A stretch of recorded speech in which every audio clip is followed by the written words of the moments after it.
Well, boys, this will be my last Challenger push ever, so I figured I might as well document it. Guys, Lord knows in 3 years, all the haters are going to come out and say it never happened. Welcome to today's video where we're going to briefly go through my Challenger climb. I have not been making any guides or videos on either of my YouTube channels. I've put all of that on a halt to focus solely on getting it better at the game and climbing to Challenger. Willie, number one, why are you doing this?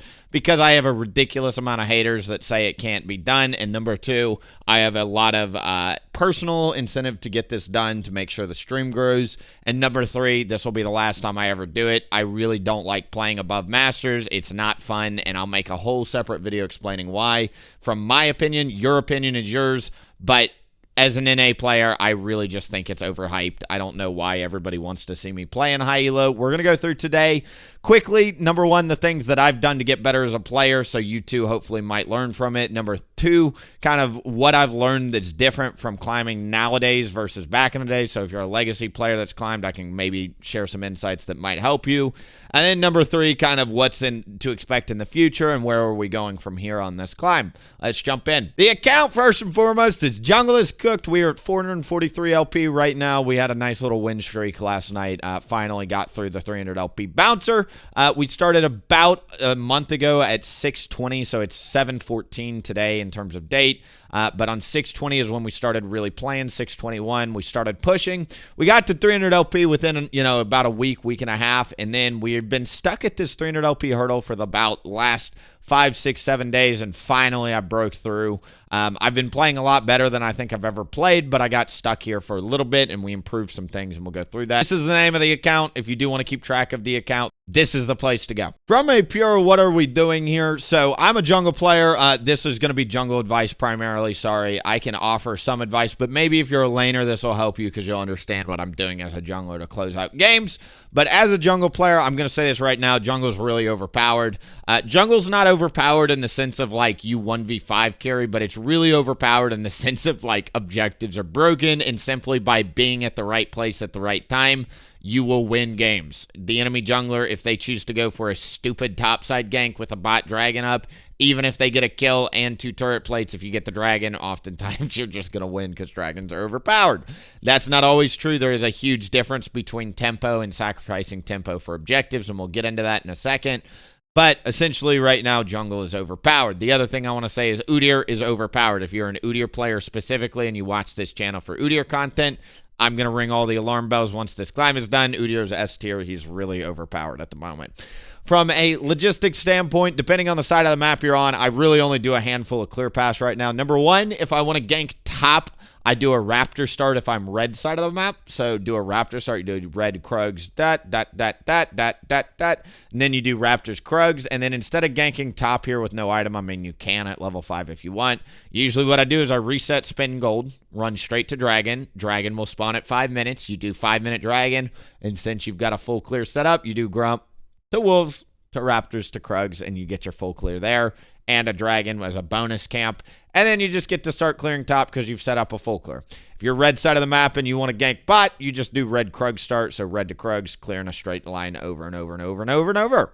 If you are blue side of the map and you want to gank top, I'm going to be honest, I usually don't ever path to top unless I'm avoiding somebody like Rengar players. Let's say you're blue side, right? And you're against a Rengar. Rengar players do red to red cheeses. So that's like the only time I'll start bot side and path to top is blue side.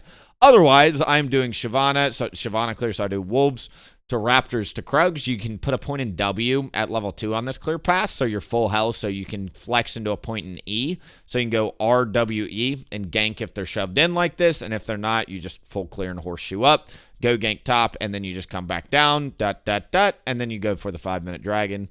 The other clear path that is really, really good is just a blue start. I do blue grump, and then I just full clear down over and over and over and over and pretend my name is Hecarim, and this is also really good if you don't mind pathing in your bot side. The other thing that I'll say is really, really important, as I mentioned, is objectives, but understanding that you do not sacrifice tempo for objectives. If you have jungle camps up this season and you're a jungler, you are losing. Seriously, you want to keep your jungle camps constantly on cooldown. reset 30 seconds before your camps come up to spend the gold to run to your camps on time. It's really important this season to keep your camps permanently on cooldown. You will win a lot of games in of themselves. If you are above Masters, since this is a Challenger push, I tell people play whatever you want until Masters. Above Masters, I think it's tank or hybrid. I think full AP is too slow. I think hybrid is really, really good as a 1 and 2 item, and it affords you a lot of punching power to get objectives and neutrals and tempo the map. I think tank is also really, really good above Masters because it allows you to enable your teammates, and you scale up really well at 1 and 2 items. All your components are super good, and the Magi's upgrade tempo will carry you in of itself if you pull ahead. I think those are the 2 best builds above Masters. I do think you can play the other stuff like Tiger Udyr works, but you really got to know what you're doing and got to be able to be into a good team comp. The other thing that I'll say that is really important for me, just from a pure like, how do I go about climbing? Playing late at night is really important. I am sorry if you are an NA and you're playing during the day, it's really not that good. You get a lot of content creators. You get a lot of people that just show up to the job that don't actually care about winning. I think playing during the day is the worst time to play on NA. I think past 8 p.m. on NA is the golden hours all the way up until about 4 a.m., 5 a.m. I think this is when people are both trying, but you also are going to have a very large outsized impact because if you're against, tired players, people that have been playing all day, people that have been drinking, people that have been smoking a little bit too much, you're going to get a free win.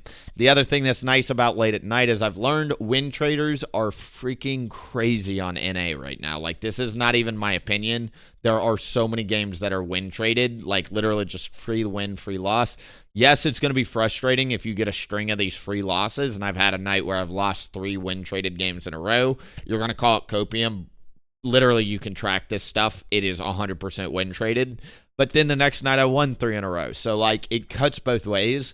And I find that what pushes you the quickest in high elo is not actually the games you're playing. It's the win streaks and the loss streaks. Stopping yourself from losing 5 in a row is a big difference if you're at 3 in a row, right? Same with winning. If you win 5 in a row and you carry that momentum, you'll climb 100 LP versus 20 LP if you win, 3, lose 2.